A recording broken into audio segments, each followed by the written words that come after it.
shacabka reer Puntland haddii maanta aan ka aamuso waxa waaye dhow xidhaan sidoo siyaasi maana ileeyihiin maya majeerteenku waxa waaye iyaga baal muxuu ahaa hadda markaas waxay ahayd ninkii odayga ahaa ra'iisul wasaarahan u hiilinayay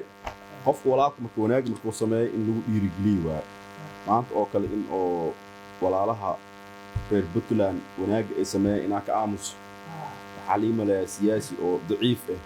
sababtoo tahay anigay faa'iido igu tahay waxa aniga dan igu jirto inaa shir jiraayid aan u qabto anay faa'iido igu jirtaa oo maanta oo aan dhaho yacni Saciid Cabdullaahi Deni iyo shacabka reer Puntland ma jeerteen wax fiican ay sameeyeen wadadii ani aan 4.5 ugu bixi lahaa waa oo jareer weyn madaxweyne noqon lahayd oo madaxweyne noqon lahayd marka yacni insha Allah wixii Ilaahay idmo yacni waxa kale ogaanay shirkan jiraayid oo maanta aan qabanayo wuxuu faa'iido weyn u yahay dhammaan dadka oo 4.5 ka lagu sheegay yaa ku dulman iyo xitaa faa'iido u tahay marka si fiican u qorxisana rajeelan insha Allah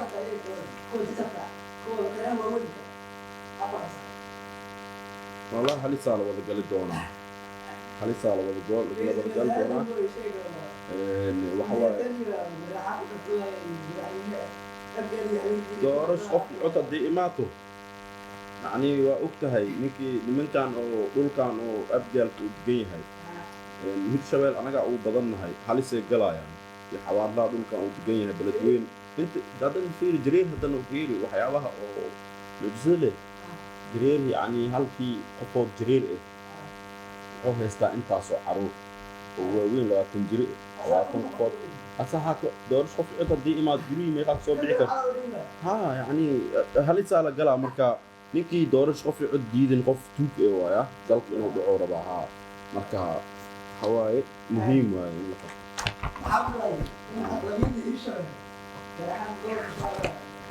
إن شاء الله برنامج النوغل هو قاب ورئيس إذا يجي البرنامج النوغل ورئيس